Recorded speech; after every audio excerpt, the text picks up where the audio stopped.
Most people waste years of their life being managed by people who aren't qualified to manage a parking lot. Here's what nobody tells you. Idiots don't look like idiots. They show up as your boss, your friend, your partner, your family member.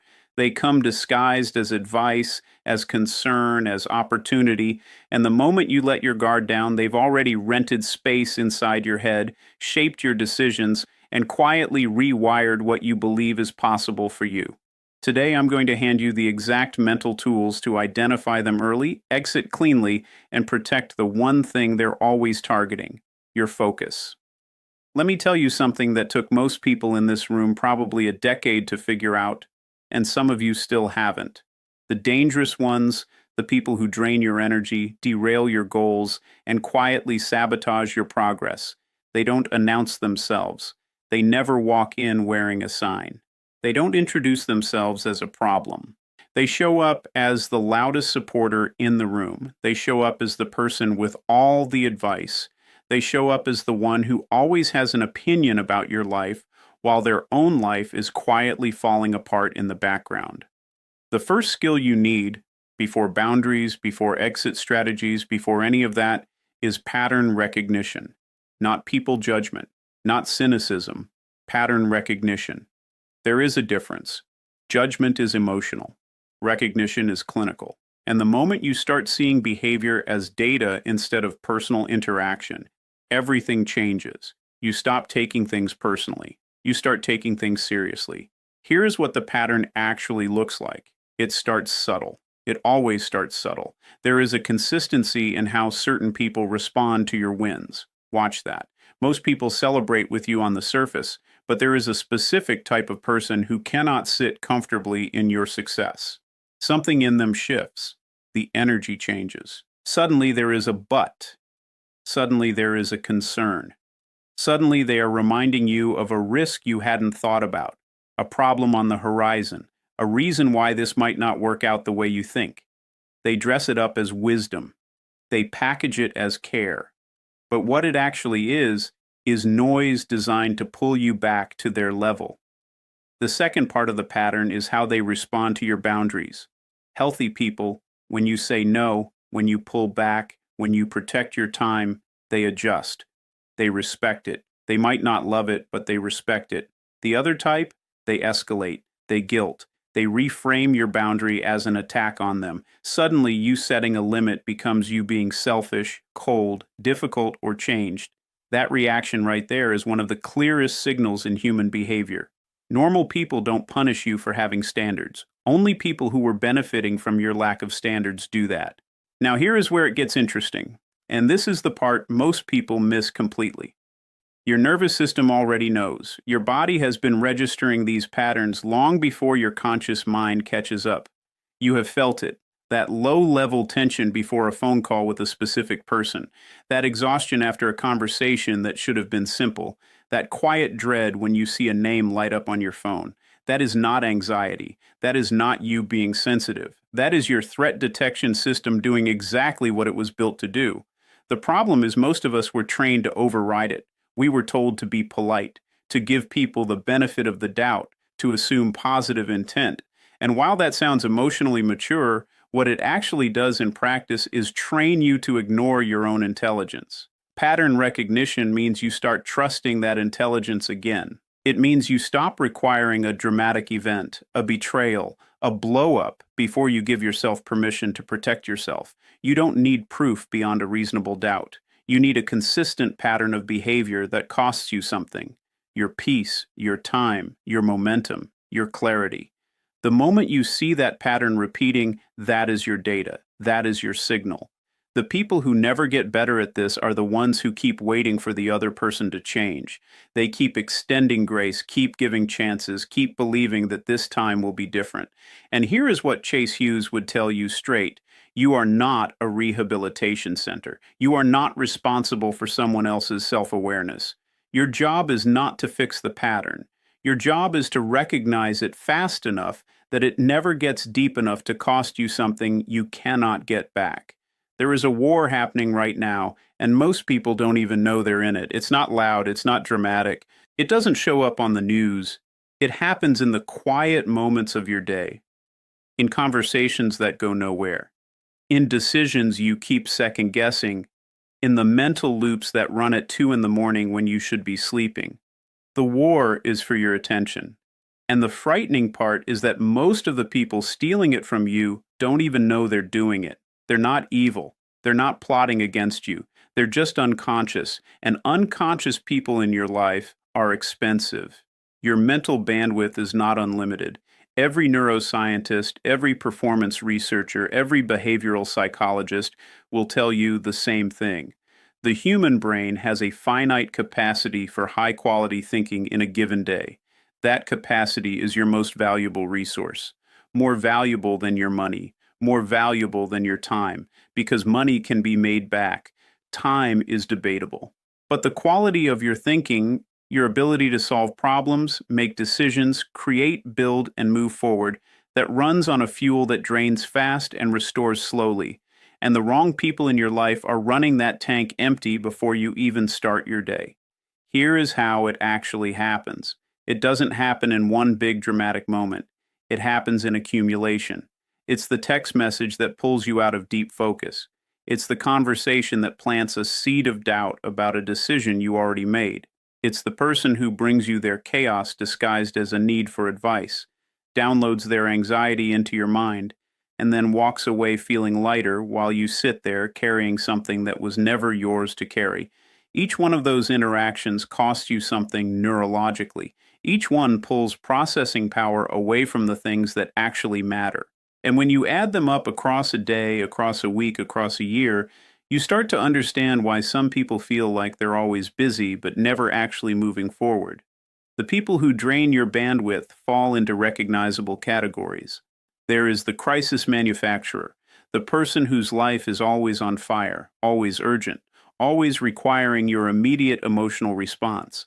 There is the doubt installer, the one who doesn't attack your ideas directly, but asks just enough questions to make you feel uncertain about what you were perfectly clear on 5 minutes ago. There is the circular talker, the person who brings you the same problem repeatedly, never applies anything you offer, and somehow always leaves the conversation needing more from you. Each of these types operates differently on the surface but accomplishes the same thing underneath. They consume your mental resources without generating any return. What makes this dangerous is that most of us were wired to be responsive. We were rewarded as children for being helpful, attentive, and available. That wiring runs deep. So when someone pulls on your attention, something in you responds automatically before you even make a conscious choice. That automatic response is what needs to be interrupted, not with coldness, not with walls, but with awareness, a deliberate pause between the stimulus and your reaction where you ask one simple question. Does engaging with this move anything forward, or does it just feel urgent because someone else made it urgent? Protecting your mental bandwidth is not about becoming unavailable. It is about becoming intentional. It is about understanding that every yes you give to someone else's noise is a no you are giving to your own clarity. The highest performers in any field, the ones who consistently produce at a level that looks almost unreasonable to everyone around them, they are not smarter. They are not more talented. What they have that most people don't is protected cognitive space. They have created environments, habits, and relationship filters that keep the drain low and the signal high. Your focus is not just a productivity tool, it is the thing your entire future is being built on. Every goal you have, every version of yourself you are trying to become, every problem you are trying to solve, all of it requires sustained, high-quality attention over time. The moment you treat that attention as something anyone can access at any time for any reason, you have already handed over the most important thing you own. Nobody teaches you how to leave. Think about that for a second. We spend years learning how to enter things, how to start relationships, how to join teams, how to begin conversations, how to show up. But the exit? That part gets left out completely. And because nobody teaches it, most people handle exits the worst possible way. They either blow things up dramatically, burning every bridge in sight just to feel like they had some control, or they stay too long, quietly absorbing damage, telling themselves it will get better, waiting for a moment of clarity that never comes. Both of those are expensive. Both of those cost you something. And both of them are completely avoidable when you understand that exiting cleanly is a skill. And like every skill, it can be learned. The first thing you need to understand about the exit strategy is that timing is everything. Most people wait for a crisis to justify leaving. They need a big enough reason, a final straw, something they can point to and say, that is why I left. That need for justification is deeply human, but it is also deeply costly. Because by the time the final straw arrives, you have already absorbed hundreds of smaller straws that have been quietly compressing you for months, sometimes years. You don't need a dramatic event to justify protecting yourself. A consistent pattern of depletion is reason enough. A relationship or dynamic that consistently costs you more than it returns is reason enough. Waiting for the explosion means you are already inside the blast radius. The second thing you need to understand is that most people make exits emotional when they should make them structural. An emotional exit looks like a confrontation, a long conversation, a final argument where you try to make the other person understand what they did wrong. And that impulse makes complete sense. You want acknowledgement. You want them to see it.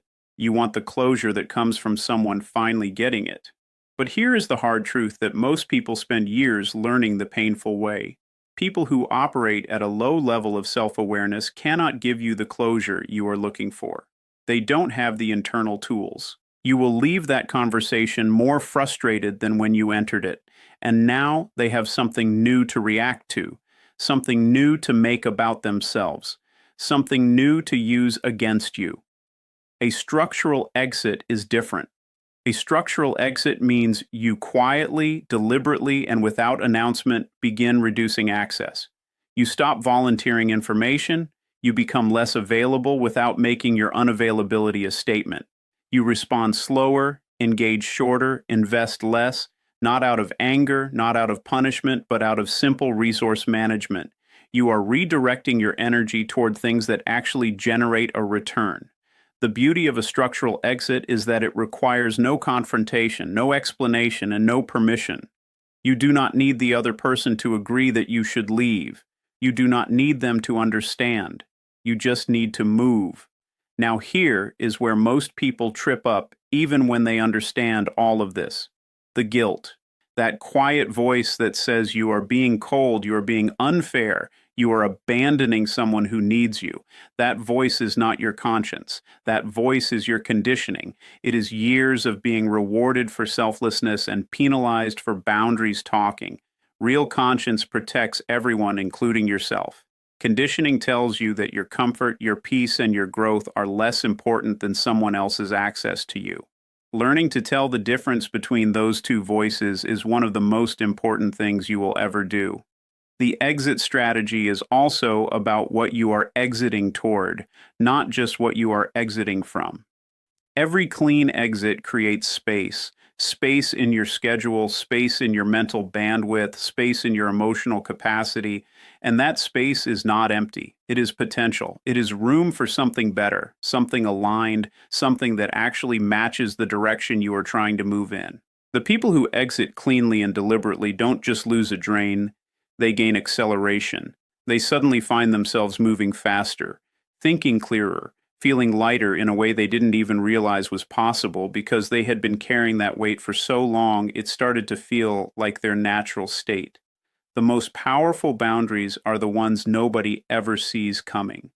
That sounds counterintuitive at first because most of what we hear about boundaries is loud. It is the conversation, the declaration, the moment where you sit someone down and explain what you will and will not tolerate.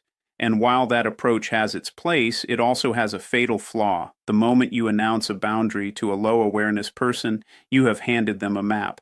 You have shown them exactly where your edges are. And the kind of person who needs to be told where your edges are is almost always the exact kind of person who will spend their time testing them. Invisible boundaries work differently. They operate beneath the surface of any interaction. They are built into your behavior, your patterns, your availability, and your responses in ways that shape every dynamic around you without ever requiring a single direct statement. The other person feels the effect without ever being able to identify the cause. And that is exactly where you want to be, influencing the dynamic from a position they cannot challenge because they cannot see it clearly enough to argue with it. The foundation of invisible boundaries is what behavioral scientists call response latency. It is simply how quickly you respond to people and situations. Most people respond at maximum speed to everyone equally: the urgent text, the demanding colleague, the friend who needs something right now. And what that pattern communicates without a single word is that your attention is always available, always immediate, always free. When you begin varying your response latency deliberately and selectively, faster with people who respect your time, slower with people who consume it, you start sending signals that reshape how people approach you without ever having a direct conversation about it. They calibrate to you without knowing they are doing it. The second layer of invisible boundaries is information control. Most people dramatically overshare. They fill silence with details, explain their decisions without being asked, justify their choices to people who have no authority over those choices. Every unnecessary piece of information you volunteer is leverage you are handing to someone else. Invisible boundaries mean you become selectively private, not secretive, not cold, but intentionally minimal, with personal details, plans, and emotional states around people who have demonstrated they cannot handle that information responsibly. You share less not because you are hiding something, but because you understand that information is currency and not everyone in your life has earned access to your full account. The third layer is what I call emotional non-reaction. This is perhaps the most powerful invisible boundary that exists.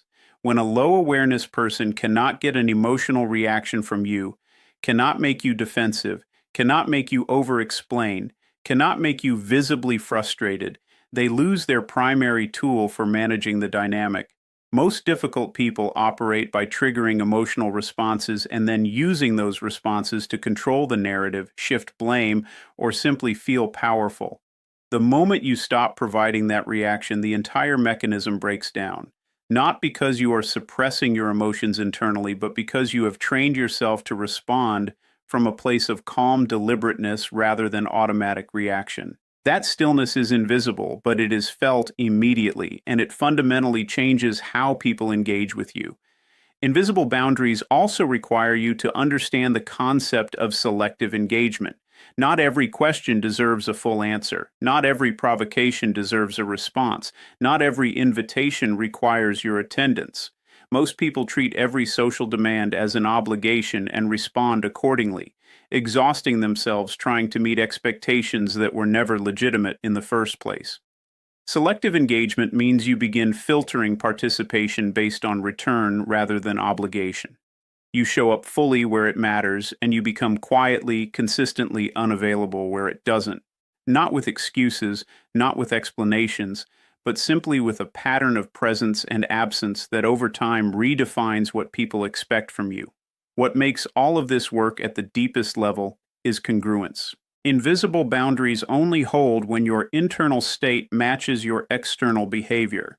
The moment there is a gap between what you feel and how you act, people sense it, not consciously, but in that instinctive way, humans read each other below the level of words. When you are genuinely unbothered, genuinely selective, genuinely operating from a place of internal clarity about what you will and will not allow into your space, that energy radiates outward and creates a field around you that the wrong people simply find it difficult to penetrate.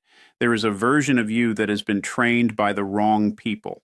That is not an insult.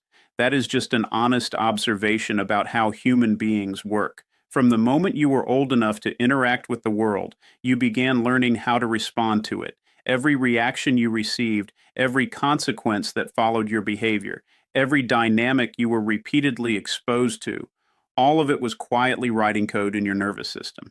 Code that runs automatically. Code that fires before your conscious mind even has a chance to weigh in.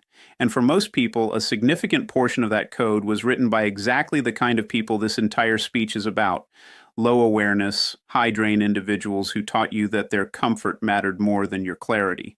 That code shows up in very specific ways. It shows up as the automatic apology, the sorry that comes out of your mouth before you have even assessed whether you did anything wrong. It shows up as the over-explanation, the three-paragraph justification for a one-sentence decision. It shows up as the freeze, that moment when someone says something unreasonable and instead of responding with confidence, you go blank, you shrink, you feel suddenly small in a way that makes no logical sense given who you are and what you know. These are not personality traits. These are conditioned responses. And conditioned responses can be reprogrammed. The difference between reacting and responding is not just semantic, it is neurological. A reaction is automatic. It bypasses your prefrontal cortex, the part of your brain responsible for judgment, reasoning, and intentional decision-making, and fires straight from your amygdala, your threat detection center. It is fast, it is emotional, and it is almost always shaped by your history rather than your present reality. A response is deliberate. It travels through your higher thinking centers, gets filtered through your actual values and intentions, and arrives as something you chose rather than something that happened to you. The goal is not to eliminate your automatic reactions entirely. The goal is to insert enough space between the trigger and the output that you are the one deciding what comes next.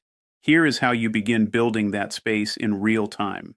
The moment you feel a reaction rising, the defensiveness, the guilt, the urge to over-explain, the impulse to immediately fix someone else's emotional state, you pause.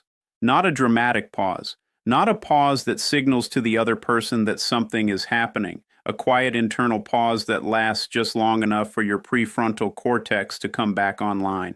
In that pause, you ask yourself one question: is this response mine, or is this a program running from someone else's influence? That question alone, practiced consistently, begins to create a separation between who you actually are and the conditioned version of you that learned to survive around difficult people. Reprogramming your response also means deliberately exposing yourself to discomfort in low-stakes situations, so that high-stakes situations stop feeling catastrophic. Most people avoid small discomforts constantly. They change the subject, they deflect, they laugh things off, they agree when they don't actually agree. And every time you do that, you are reinforcing the neural pathway that says discomfort is dangerous and must be avoided at all costs. When you start sitting in small discomforts intentionally, holding eye contact a beat longer than feels natural, letting silence exist without rushing to fill it, saying no to something minor without offering a reason, you are literally rewiring your nervous system's threat response. You are teaching your brain through repeated experience that discomfort is not the same as danger. The people in your life who operate at a low level are counting on your old programming. They have learned, consciously or not, exactly which buttons produce which responses in you. They know how to trigger the guilt. They know how to activate the people-pleasing. They know how to make you feel responsible for their emotional state. That knowledge is their leverage. And the moment you reprogram your responses, the moment the buttons stop producing the expected outputs, that leverage disappears completely. They push the button and nothing happens. They escalate and you remain steady. They create urgency and you move at your own pace. That steadiness is not coldness and it is not indifference. It is the clearest possible signal that you are now operating from your own internal system rather than the one they helped install. You will become the average of the people who have the most access to you, not the people you admire from a distance, not the people you follow online, not the mentors you have never met whose books sit on your shelf. The people who actually get into your space, who get your time, your attention, your unguarded moments, your real thoughts, your fears, your plans, your energy, those people are shaping you whether you are conscious of it or not. That is not motivational language. That is neuroscience. Mirror neurons, social contagion, behavioral entrainment, the research is overwhelming and consistent. Human beings unconsciously synchronize with the people they spend the most time around. Their speech patterns, their risk tolerance, their emotional baseline, their beliefs about what is possible, all of it drifts toward the people in closest proximity, which means your inner circle is not just a social preference, it is a developmental environment. And like any environment, it either accelerates your growth or quietly limits it. Most people build their inner circle by accident. They keep the friends they made when they were a different version of themselves. They maintain relationships out of history rather than alignment. They stay connected to people simply because those people have always been there, because cutting them loose feels disloyal, feels arrogant, feels like a statement about who you think you are now versus who you used to be. And that feeling is understandable, but it is also one of the most expensive feelings you will ever indulge. Loyalty to history at the expense of alignment to your future is not virtue. It is a slow, invisible ceiling that keeps getting lower the longer you leave it in place.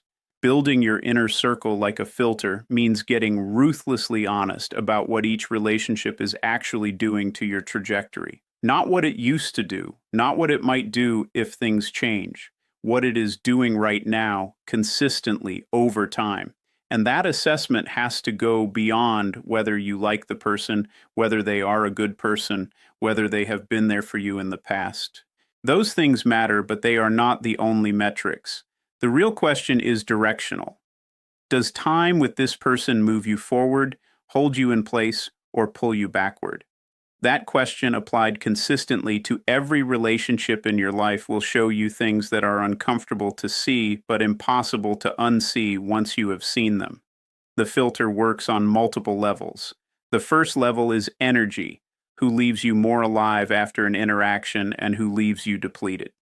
The second level is mindset, who expands your sense of what is possible and who consistently shrinks it with their skepticism, their fear, their need to keep you in a version of yourself that is comfortable for them. The third level is behavior, who is actually doing something with their life, who is in motion, who is building, who is solving, who is growing in a direction that challenges you by proximity alone. All three levels matter. A person can be energizing but directionless. A person can be ambitious but toxic in their energy. The filter is multidimensional, and it requires you to look at the whole picture rather than defaulting to the one dimension that feels easiest to assess.